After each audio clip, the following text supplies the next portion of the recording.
Desserts on fire and nightclub pasta? These restaurant dishes aren't as common as they used to be, but that doesn't seem to matter to the chefs who love to eat them.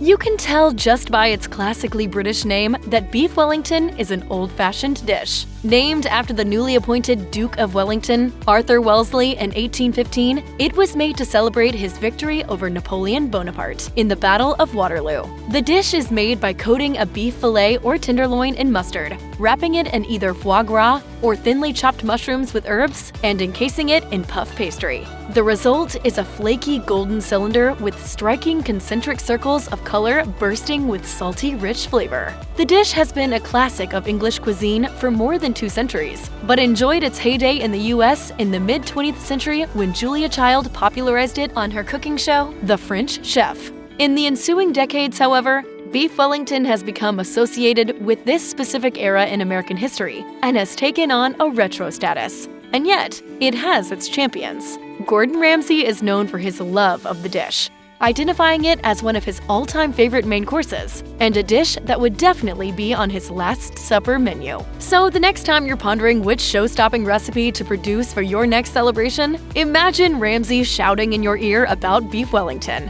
and you'll know exactly how to proceed.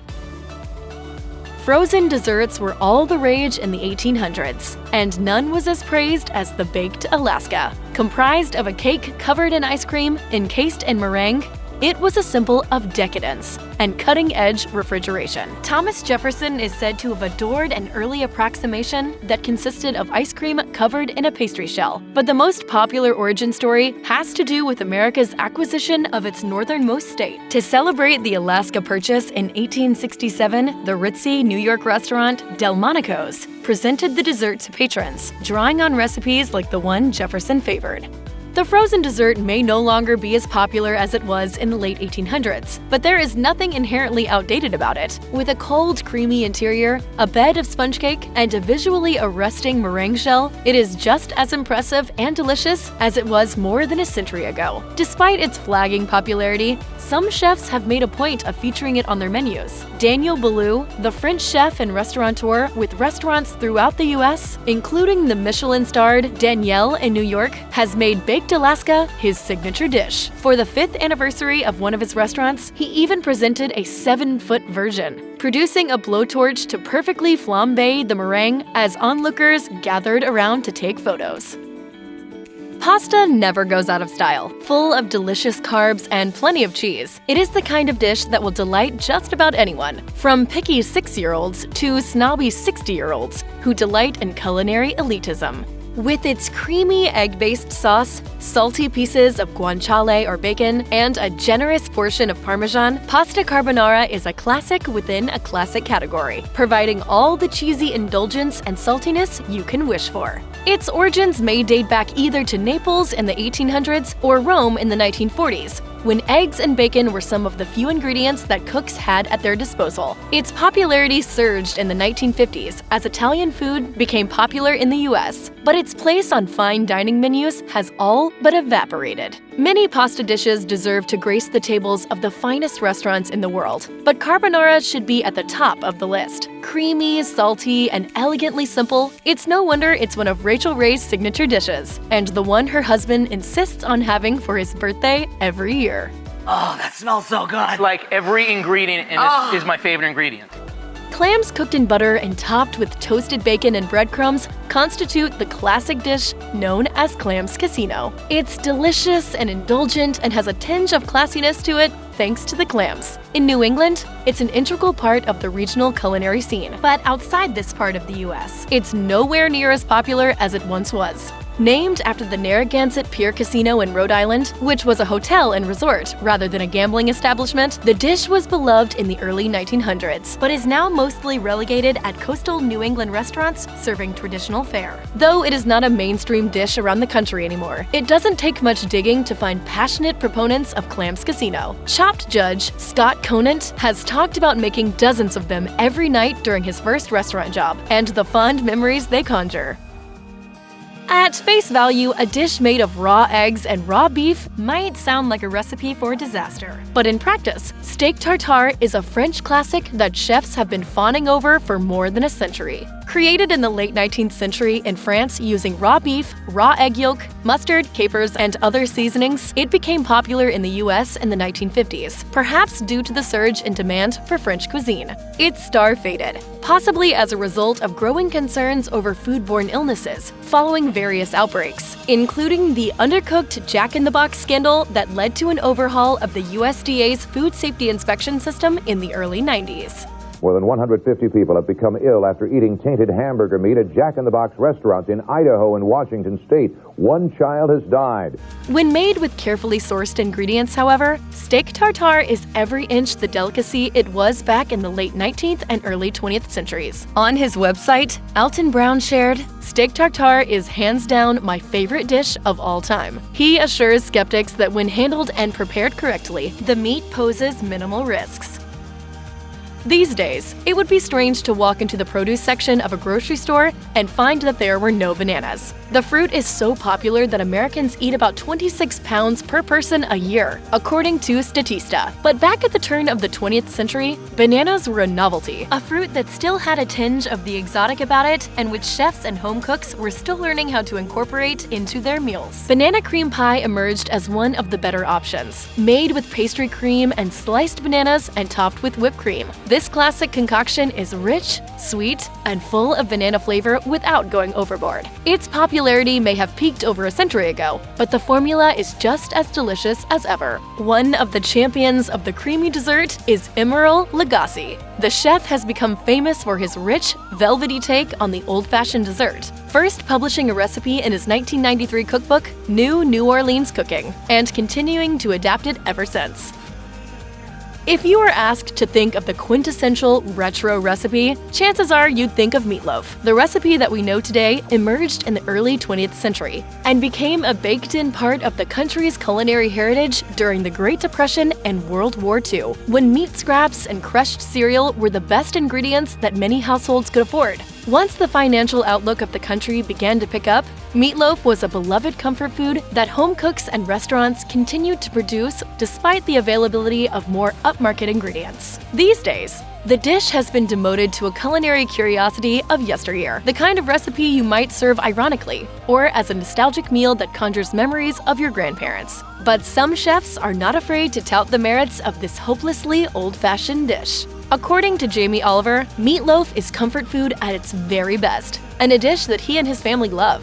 Chef Jean-Pierre, who frequently shares his exuberance for cooking on the Food Network and The Today Show, has a famous recipe that he served in his restaurant in Florida in the 1970s. It was so popular, he claims, that guests would line up outside before the restaurant opened to order their portion. Friends, you gotta make this. I promise you, you're gonna love it. 1897 marked the 60th anniversary of the reign of Queen Victoria. To commemorate the event, known as the Diamond Jubilee, renowned chef Auguste Escoffier created a dessert made with one of the Queen's favorite fruits. Cherries Jubilee is a simple concoction with an impressive flourish. All you have to do is stew fresh cherries with lemon juice and sugar until it thickens. Add high-proof alcohol, light it on fire, and pour it over ice cream once the flame has subsided. It's the sort of dessert that would astonish even one of the most powerful monarchs in the world, but is actually fairly easy to make. In the 1950s and 60s, Cherries Jubilee was a staple of fine dining establishments, where chefs in white hats would wow their audiences with the open flame. It rarely appears on restaurant menus now, but it does have a few powerful proponents. Wolfgang Puck, for example, has his own take on the recipe in which he calls for sautéing the cherries in butter and caramelized sugar instead of stewing them. Chef and cookbook author Claire Saffitz has also championed the dish, advocating the use of bourbon in order to mimic the flavors of an old-fashioned cocktail. This is like the perfect thing to entertain guests at a dinner party. It's so much fun to make. Many of the dishes that enjoyed a surge in popularity in the 20th century were the darlings of either mid-century housewives or upscale New York restaurants. For Penne alla vodka, however, it was disco clubs that led to fame, gaining popularity as a nightclub meal in the 1980s. A simple combination of penne tossed in a velvety sauce of tomatoes, vodka, and cream. This dish is so heavenly that, according to Rachel Ray, her viewers used to send her letters claiming to have gotten engaged shortly after serving it to their boyfriends. As a result, she restyled her version of the dish, "You Won't Be Single for Long, Vodka Cream Pasta." This is the part that's gonna get you lucky, people. Don't skip this part. This is essential. Last time we checked, penne alla vodka is sadly no longer a common feature on nightclub menus, but it deserves to be brought back to restaurants of all levels of culinary excellence. On TikTok, Jada De Laurentiis calls the dish heaven and says she loves it because it's simple to make but always feels so special and glamorous.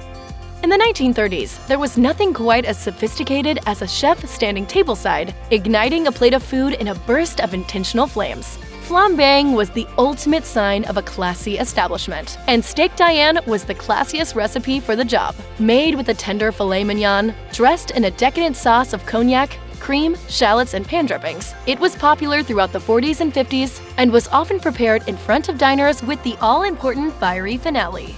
The dish lost its luster by the end of the 20th century, but its formula remains flawless. A choice cut of beef covered in a creamy sauce that you get to set on fire? Sign us up! Chicago-based Michelin star chef and James Beard Award semifinalist John Shields demonstrated just how sorely this dish deserves an upscale comeback when he added it to the menu of his restaurant, The Loyalist, in 2022, calling it rich, indulgent, and deeply satisfying with every bite. Classic English trifles date all the way back to the Renaissance, when they consisted of sponge cake soaked in wine or spirits and served with custard and whipped cream. Eventually, they became a handy way to use up stale cake and usually included fruit as well. Not all chefs have relegated trifle to the cringeworthy past, however. Jamie Oliver embraces the dessert's old-fashioned reputation, publishing his mom's retro trifle recipe and saying that it conjures memories of his childhood. One of the reasons Oliver is so effusive in his praise is that trifles are adaptable and accessible. You can buy all the ingredients ready-made and concoct your own jam. Rich but somehow light and airy, this dessert tastes like summer and is one of the best ways to use up leftover cake. The Waldorf Salad made its debut on March 14, 1893 at the Waldorf Hotel in New York and was created by the hotel chef Edouard Beauchamp and its celebrity maître d'hôtel Oscar Cherky. In its original form, it was nothing more than apples and celery dressed in mayonnaise. The salad was a popular feature of fine dining restaurants and suburban kitchens throughout the first half of the 20th century, but lost its luster as chefs began to favor lighter, fresher ingredients. As Chef John from Food Wishes says, it is a triumph of taste and texture that has earned its place as one of the few fruit salads that has its own name. If you attended a party or went to a restaurant in the 1970s, you certainly got to enjoy the delicacy of the era. Fondue. Serving a vat of melted cheese with cubes of skewered bread for dipping was practically mandatory around this time. But the recipe dates back much further. Homer's The Iliad name-checks a recognizable version of the gooey creation made with goat or sheep cheese, wine, and flour. And yet, it's hard to ignore the appeal. Pretty much everyone loves cheese, especially when it's melted. And when you turn that into a collaborative experience akin to roasting marshmallows, it's a winning formula. Chefs like Andrew Zimmern aren't afraid to stick their necks out for the dish. The celebrity chef swooned in a 2021 tutorial on YouTube, explaining that fondue is ready for a comeback.